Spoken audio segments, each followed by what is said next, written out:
Bonjour à tous et à toutes et merci de nous rejoindre pour un épisode spécial Pourim. J'aimerais partager avec vous quelques commentaires sur la Megillat Esther.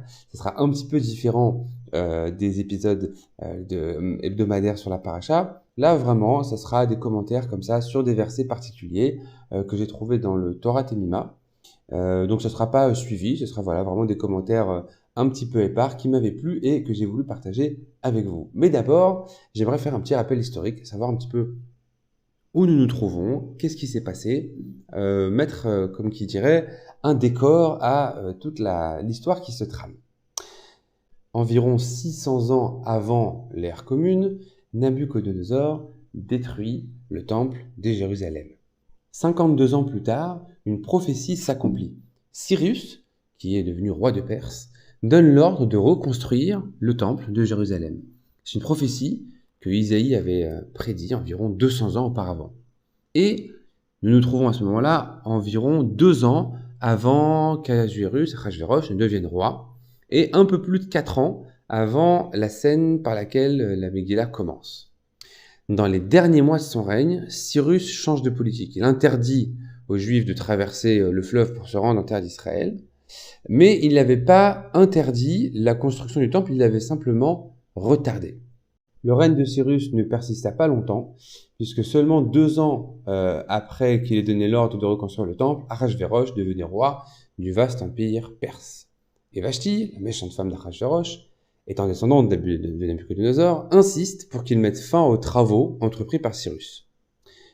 Et il y avait une autre prophétie, cette fois-ci de Jérémie, qui promettait le retour en Terre Sainte après 70 ans d'exil.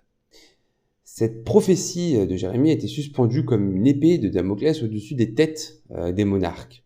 Pour eux, le Beth Amikdash, c'était plus que juste un bel édifice. Il représentait aussi une philosophie de vie qui était drastiquement opposée à la leur. Et le Dieu d'Israël était une puissance qui avait détruit des rois depuis Pharaon jusqu'à leur époque. Donc ils étaient craints.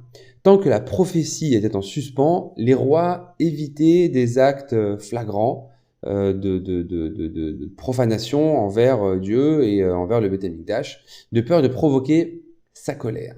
Donc le nombre magique, c'était 70.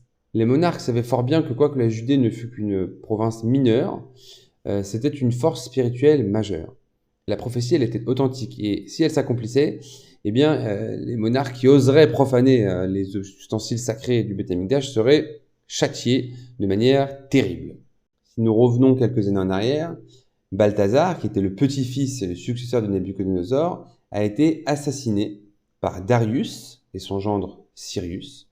Darius était un Mède et Cyrus était un Perse. Darius offre le trône à Cyrus, mais Cyrus refuse, il a des scrupules, car il savait que Daniel, le prophète Daniel, avait prophétisé que le royaume de Babylone, représenté par Nabuchodonosor, passerait d'abord à la Médie et ensuite à la Perse. Donc, il a dit, moi Cyrus, c'est pas mon tour, Darius, tu vas prendre le pouvoir d'abord, c'est toi le Mède, et ensuite ça sera moi. Et c'est ainsi qu'une prophétie de Daniel décida d'une haute affaire d'État, l'identité d'un monarque et le siège de la domination mondiale. Mais les deux règnes furent brefs. Darius, à peine 1 an, et Cyrus, moins de 3. Va ensuite Achashvérosh, qui lui aussi fait ses calculs, et il célèbre le terme de la prophétie, le terme supposé de la prophétie, avec un festin de 180 jours, par lequel la Megillah s'ouvre, et durant lequel il va profaner des ustensiles du Beth Amikdash. Mais son compte aussi était faux. Alors vous allez me dire, c'est pas compliqué, il suffit de compter jusqu'à 70, mais en fait, il avait comptabilisé des années partiellement écoulées comme des années complètes. Voilà, c'était à l'époque la façon de compter les années. En tout cas, la Megillah s'ouvre sur cet épisode-là, et c'est 9 ans plus tard qu'Esther va intercéder pour sauver son peuple. Ça, c'était pour le rappel historique. Maintenant, nous allons passer à quelques commentaires, voilà, des petites perles que j'ai trouvées. D'abord, sur le début de la Megillah, on nous dit que dans la 3e année de son règne, Achashvérosh fit un banquet. Pourquoi dans la 3e année de son règne ? Alors, on a répondu précédemment, on a donné une raison historique, parce qu'il a attendu justement la fin du conte des 70 ans, mais il y a une autre raison. Ahasverosh s'était fait construire un trône tellement démesuré que sa construction avait pris 3 ans. Et il était tellement énorme qu'ils n'avaient pas pu le déplacer, et ils ont dû construire le temple autour. Voilà, ça c'est pour la petite anecdote. Nous avons dit précédemment que Vashti était une méchante reine, et nous allons donner maintenant une illustration de cette méchanceté. Il est écrit dans le verset, après que Ahasverosh ait tué Vashti, qu'il il a décuvé et il s'est souvenu de ce que Vashti avait fait. Qu'est-ce qu'elle a fait? Elle n'a rien fait. Elle a refusé de venir se pavaner sans habit et juste avec la couronne. On ne peut pas parler de ça d'un acte, c'est un refus. C'est ce qui avait énervé Ahasverosh. Alors, de là, le sage apprenne qu'elle avait vraiment réalisé un acte répréhensible qui lui avait valu cette condamnation-là. Et en fait, c'était Mida Keneged Mida. C'est-à-dire qu'elle a été punie par sa méchanceté même. Elle avait l'habitude de faire travailler des juives dans le temple, c'était des esclaves, et elle les faisait travailler complètement nus, pour les humilier, pour les rabaisser. Et c'est ainsi que son sort a été scellé en refusant de venir nu devant les monarques. Et c'est la raison pour laquelle Ahasverosh l'a tuée, et c'est comme ça qu'elle a été punie. Le saviez-vous? Il y a un lien historique qui lie Mordechai et Haman.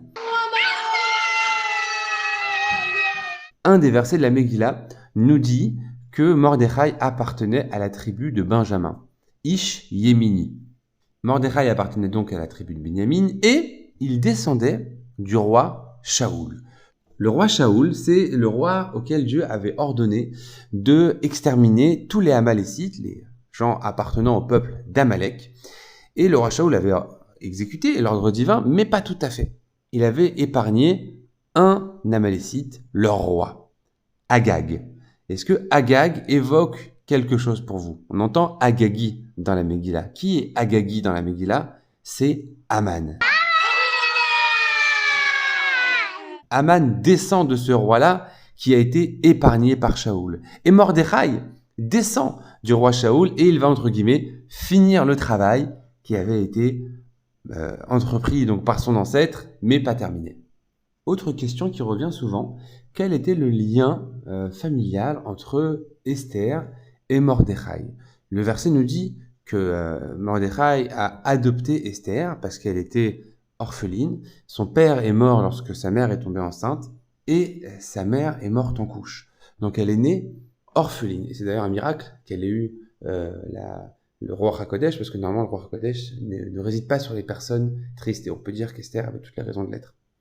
En tout cas, il l'adopte et le verset nous dit « Et il adopta Hadassa, cette Esther, la fille de son oncle, parce qu'elle n'a pas de père et pas de mère, et la jeune fille était belle, et lorsque son père et sa mère sont morts, il l'a prise les bat comme fille. » Mais ici, le verset nous fait quelques allusions qu'il convient de lire avec plus d'attention. Déjà, le terme « lakar », « l'ekacha Mordechai », ce terme n'est pas anodin, parce que « l'ekicha », dans le langage biblique, eh bien, c'est un langage marital. Ki yikar ish isha. C'est comme ça que le verset s'exprime lorsqu'il veut parler d'un mariage. Donc, lakar, c'est la shon kiddushin, il s'est marié avec elle. Et les bat, c'est un petit jeu de mots. Les bat, c'est une allusion à l'ébaït, et on sait que la femme était souvent appelée baït. C'est une Gemara dans Shabbat qui nous apprend ça. Donc, c'était sa femme. Alors pourquoi nous préciser ça en 2 temps, nous dire qu'il avait adopté, qu'ensuite elle est devenue belle et qu'ensuite il l'a prise pour femme? Eh bien, c'est pour mettre l'accent justement sur le fait que initialement, c'était pas prévu, mais lorsque Esther grandit et que Mordechai ait pu voir eh bien, toutes les qualités que Esther avait, eh bien, il a décidé de l'épouser. Autre question que vous pouvez poser à la table du Michté, combien de temps durera le casting de la nouvelle femme d'Ahasverosh? Ouais gros, ce soir c'est casting. Le verset nous dit que c'est lors de la 7e année de son règne. Nous savons que Vashti a été tuée la 3e année de son règne. Eh bien, il a duré 4 ans ce casting et c'est quelque chose qu'il faut porter au crédit d'Ahasverosh. Il a mis 4 ans à trouver celle qu'il lui fallait. Le principal n'est pas de se marier vite, mais de se marier bien. Pourquoi Mordechai refusait-il de se prosterner devant un homme, devant Aman? Ce n'était pas par simple provocation. En réalité, Aman avait autour du cou un objet gravé d'idolâtrie. Et lorsqu'il avait demandé à tout le monde de se prosterner, eh bien, il avait dans l'intention de les faire se prosterner devant ce signe d'idolâtrie. Et c'est la raison pour laquelle Mordechai refusait de se prosterner devant Aman. Voilà, j'espère que ça vous a plu et que ça vous donnera matière à discussion pendant le Michté. Pas oublier que c'est une Seudat Mitzvah et des mots de Torah seront les bienvenus. Purim Sameach.